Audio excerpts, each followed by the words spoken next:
What's the biggest learning you've had since being a business owner? The biggest learning, I suppose, has to embrace a flexible attitude, or I suppose, adoptable sort of or adaptable attitude.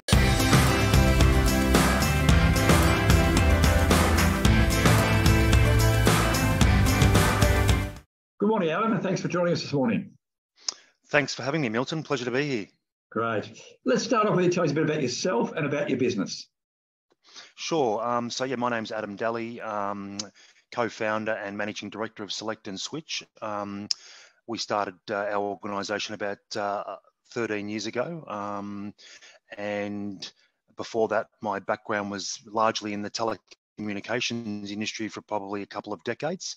And prior to that, I suppose when I first started working out of school, I was working in gyms as a trainee manager, and then moved into the automotive membership industry, selling insurances and roadside assistance packages, etc. My I suppose hobbies are traveling.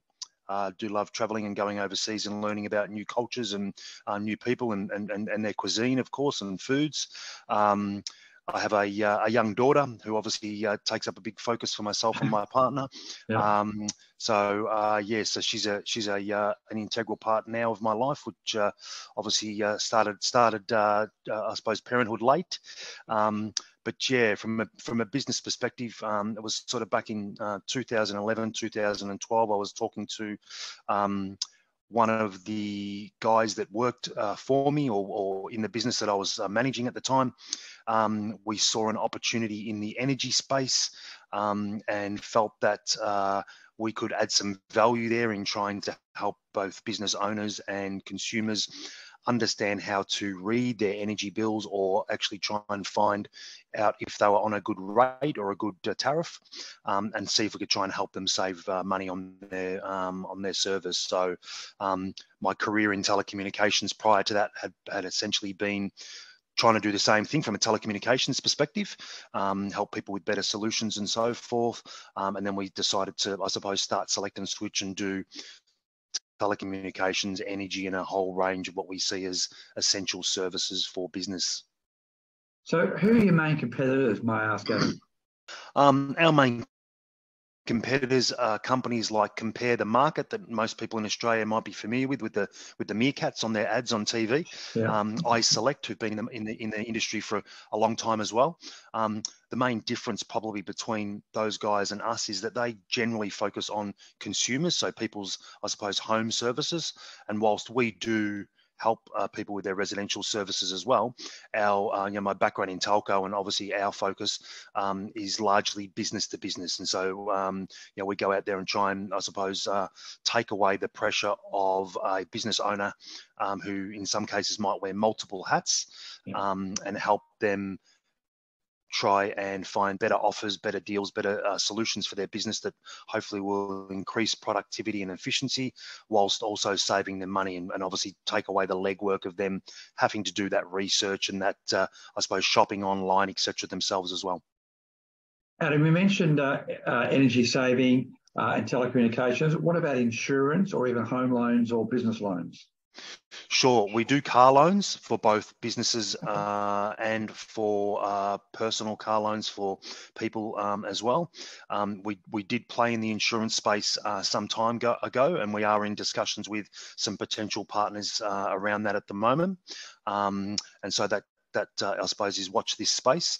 Energy saving, obviously, so electricity and gas, solar solutions, telecommunications, so everything from your mobile phones, NBN, internet connections and broadband services, cloud-based phone systems, which I suppose they classify as UCAS or CCAS. We help big businesses that might have contact centers, so where they've got 40, 50, 100 plus staff members as customer service teams and so forth. We also offer fuel card solutions for businesses that have fleets of vans and vehicles, etc. We can help out clients with cybersecurity solutions as well. And a product that we're also seeing fantastic savings for businesses at the moment is we offer a range of FPOS or merchant payment facility solutions. So helping businesses save on their merchant fees that they be paying for. So the likes of hospitality, cafes, restaurants, etc. Anyone that has an FPOS terminal, essentially, we're able to compare that against a range of our partners and see if we can help them, in some cases, save tens of thousands of dollars per year.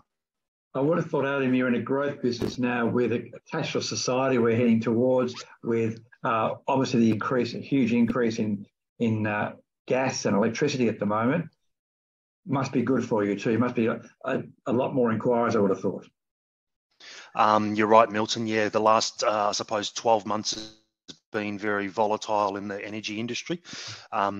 We have had, I suppose, thousands upon thousands of inquiries each month. Obviously, the landscape has been very sort of uneasy in that space, and I suppose add together with the cost of living increases that are out there for all consumers and businesses these days to run a business as well.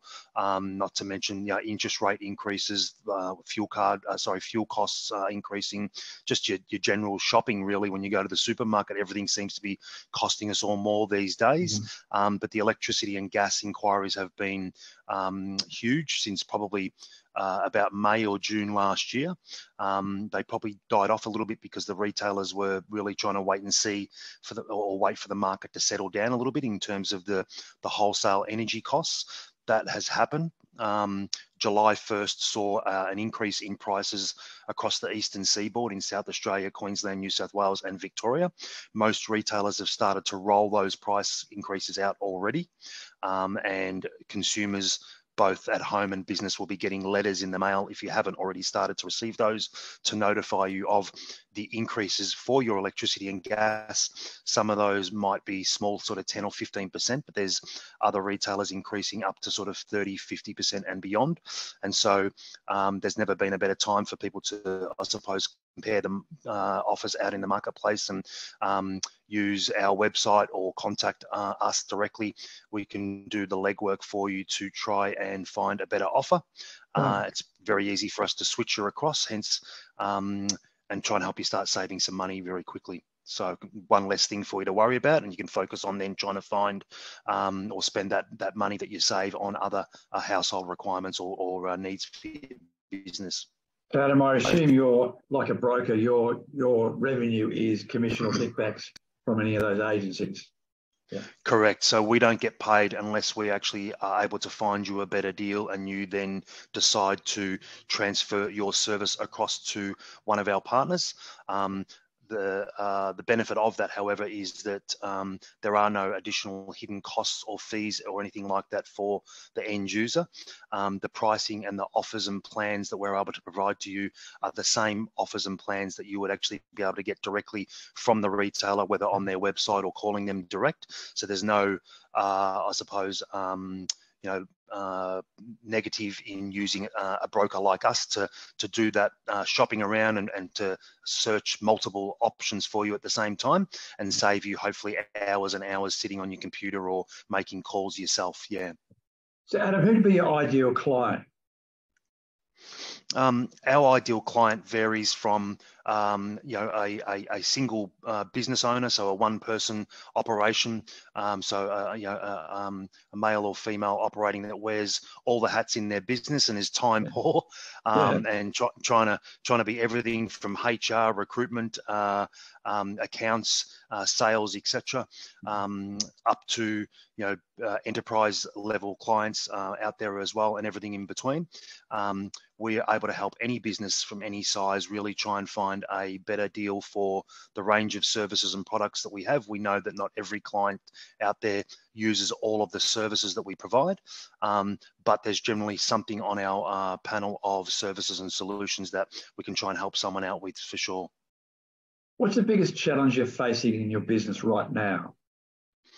The biggest challenge probably has been the volatility in the energy market and the fact that the energy retailers have had to, I suppose, almost take a little bit of a step back and try and reassess their costs, etc., and what their offers are out in the marketplace. And so that had us in a little bit of a holding pattern, if you like, for probably the last close to 12 months. So that was probably a big challenge where, things were happening that were outside our control, that were obviously happening to our partners. So that was the biggest challenge. And then obviously probably prior to that was, like everyone, COVID and the lockdowns. We're based in Melbourne, and so our staff and the office and so forth, trying to sort of manage our staff and allow them to work remotely and be able to service our clients. Obviously business doesn't stop, and COVID saw us have to flip our processes a little bit and our target a little bit, because obviously all these businesses that we normally help out, they all started to work from home. So it was more their home energy bills and costs that were starting to skyrocket. And so we needed to look at what we could do for them. So our volume of sales, or our split of sales, which is normally probably about 70 or 80% business and 20 to 30% residential, flipped itself on its head and probably went even closer to probably 90% residential. That's now sort of gone back to sort of its normal sort of ratios. And we're obviously now finding that with this latest price increase that the retailers have started to put out there, that it seems that the energy market is also starting to now settle down a little bit. I won't say that there's not volatility or some further increases or changes to the market ahead. That's a little bit of an unknown, but we're back to, I suppose, ourselves operating as BAU and being out there in the market as active as we possibly can, and trying to help people go through this turbulent sort of time of changing, particularly their energy retailers, once they receive their letters of rate rises. And if there's one thing you could change or improve in your business now, what would that be? Yeah, sure. That would be, we've gone on a bit of a journey over the last 2 to 3 years of trying to, I suppose, transform ourselves and become more automated. We, went through a bit of a refresh of our website. We started to, I suppose, replace humans as much as possible with automated processes. But I'm finding now that the market is telling us that they prefer a level of human touch. And so the biggest challenge for us is probably trying to get the balance right between offering those that want human touch, that face-to-face or on the phone service, versus those that want to just jump onto a website and do something of a night, or in some of their free time, their lunch break, etc. The ability to do that without having to sort of talk to someone or deal with someone face to face. So it's just trying to get that balance right, I suppose. Yeah, I think you're right there. And we've seen with online shopping, etc., that whilst that's convenient and easy and it's great for price shoppers, there's a large part of, especially the genuine market who are happy to spend, they want the customer experience, and they want that. Yeah, makes a big difference, doesn't it? Yeah, exactly. And depending upon what you're out there buying as well, people like to touch or feel or try things on, if it's clothing, etc. And so I think that's coming back to the fore for sure. Yeah. Good. What's the biggest learning you've had since being a business owner? The biggest learning, I suppose, has to embrace a flexible attitude, or I suppose adaptable attitude. We started out, I suppose, our business with a particular sort of business model in mind, and obviously things change. The market, I suppose, changes, products change, technology and innovation occurs, and as we've just touched on, shoppers or your end users determine the way they want to interact with you. And so we've had to keep an open mind and a flexible and adaptable attitude in terms of being able to be nimble and adapt accordingly, and obviously tweak our business model and our range of products and services according to what people want and their needs and requirements are. What have been some of the biggest issues you've had to overcome on your journey in business? Okay, some of the probably issues we had initially, obviously COVID's probably one that everyone would have put at the top of the list, but prior to that, in our early days, was probably recruitment. You go from, I suppose, working in a corporate sector yourself and going through interviews on being on the other side of the table, to all of a sudden working with your business partner and other people in your team to recruit for certain positions and roles. I find that there can be a pretty steep learning curve and a lot of, I suppose, failure, if you like, for maybe choosing the wrong people initially, or people that come into your organization that then leave quickly, and so seems to be a bit of a treadmill can happen at the start. And so that was a big challenge that we probably faced in our early years. We seem to have got the process sort of bedded down and much more seamless now. We hire more on attitude and more on people that will fit our culture and our values, because we believe now that you can teach people a skill set, you can teach them responsibilities, and you can obviously help them gain the experience whilst working with you. So it's more about attitude and I suppose fitting the values in your culture these days, we believe. Yeah, I definitely agree with that. What have you learned about yourself during your journey?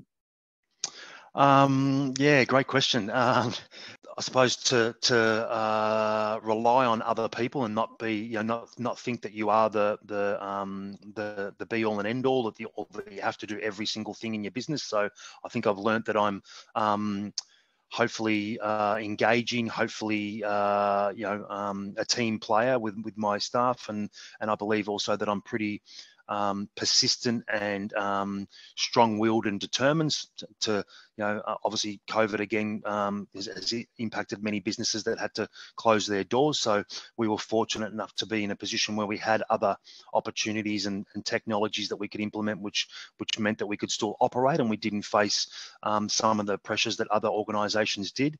And so we were determined to, I suppose, to stay in business and to continue to be able to help the Australian population with better ways of finding opportunities and solutions out there. And so I'd say determination, strong-willed and persistent are probably some of the things that I've learned that I didn't know that I was as capable of some of those levels as I've been able to demonstrate. Yeah.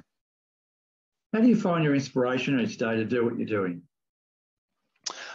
So yeah, we started our business because we wanted to help people. My career's probably been one of going out there and I suppose trying to educate people in that there are other options or other choice or flexibility out there for them. That was sort of, I suppose, placed into me in the training from some of the corporate organizations that I worked for back in my telecommunications career. And so that's held me in good stead. And then once we started our business, we basically had a mantra that we wanted to be out there helping clientele and putting the customer at the forefront of everything that we do. And I suppose the question we ask ourselves is this in the best interest of the client, or is this the best outcome for the customer? And so being out there making a difference for people is probably what helps us stay motivated and passionate each and every day. And when you're able to improve the costs and sometimes the service and the reliability that the solutions that customers purchase from you, there's no better feeling than walking away and knowing that you've made a real difference on a person's business or even their home solutions that we use every day. And then they come back to you and say, yeah, well, I've been able to focus on other things, and that distraction or that annoying challenge that we had in our business or at home is now gone. And they come back and then potentially look at a second or a third product, and you sort of start to build that long-term relationship. So they're the things that sort of keep us, I suppose, humming along each and every day. And what would be your unique selling point for your business? Well, our unique selling point would be that, as I said before, we try and, I suppose, get the balance right of offering people the ability to do something online and not have to spend time with someone face to face or on the phone listening to a whole range of T's and C's. We've disrupted the energy market somewhat in the last few years with the ability for customers to go to our website and do a comparison and sign up online. Whereas traditionally in the energy market, you need to maybe do the first step of the comparison and get the results online, but then you would speak to someone on the telephone and have to listen to a whole range of terms and conditions, and what most customers would tell us is boring sort of information that they prefer to get in the mail or on email and be able to read. And so I suppose our difference is that we listen to our clients and we put them at the forefront of everything that we do and try and make sure that they're getting the best experience and the best end result. Excellent. What would you say to someone thinking of going into business? I would say go for it. Obviously, do your planning, do your research beforehand, and there's so many different resources out there these days, whether it's through Chamber of Commerce or local government programs, etc., where you can do a little bit of pre-planning and get some support and some help before you go into business. These things probably weren't all there back in the start of our journey, and so we went in probably a little bit less prepared than what you would be able to these days. But I would say go for it. And the other thing I would say is obviously don't think that you need to build the perfect business from day one, because obviously things are going to change along the way. So set up what you can to get up operating, and then you're going to need to constant change and adapt along the way. So I hear a lot of people say, oh, I'm just waiting until I get this and this and this set up, and then we're going to launch. And those days for the perfect business never come, and so they never get to launch. And so I would say, yeah, get out there and start selling or start operating, and your customers will start to tell you what you need to change or what you need to offer and what you need to improve. That's great, Adam. I also think you need to have some failure too. That's how you learn. I agree. Yeah. So I mean, the old acronym of FAIL is first attempt in learning. Yep. So yeah, you're gonna learn many lessons along the way. So embrace those lessons and don't see them as failure and get demotivated or depressed about that. See them as an opportunity to improve. And one of our values in our organisation is relentless improvement. So we aim to try and get stronger, fitter, better every day. In anything from the smallest little process improvement that improves the customer experience to something big like maybe a new partnership where we're bringing on a new product or service to our range as well. So yeah, embrace those little speed humps along the way. If you started your business again, what would you do differently? Probably what I just said before. I'd definitely do a lot more research and do a lot more pre-planning before we launched. But again, we were probably guilty of trying to create the perfect business before we actually went to market. And so I'd just get out there and actually start operating, and then make those changes and embrace those lessons and learnings along the way.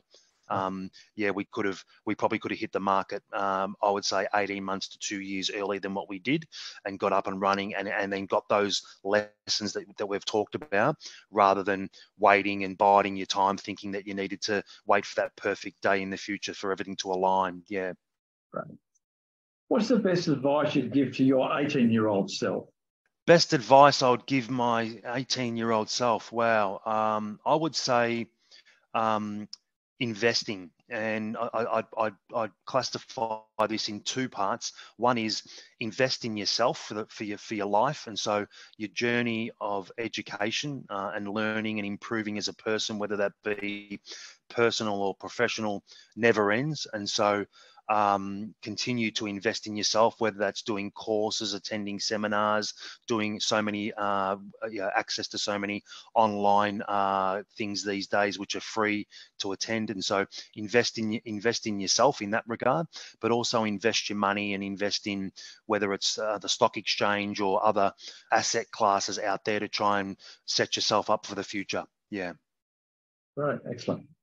Finally, Adam, what does the future look like, and what do you see as the main challenges moving forward for both the industry and for your business and you personally? Sure. Obviously, I think the main challenges for everyone at the moment are probably just the cost of living increases and these rate rises, and not knowing whether the Reserve Bank's got another interest rate rise on the horizon. Is that going to then trickle down and affect other services and products and everything, everyday services and their everyday living costs?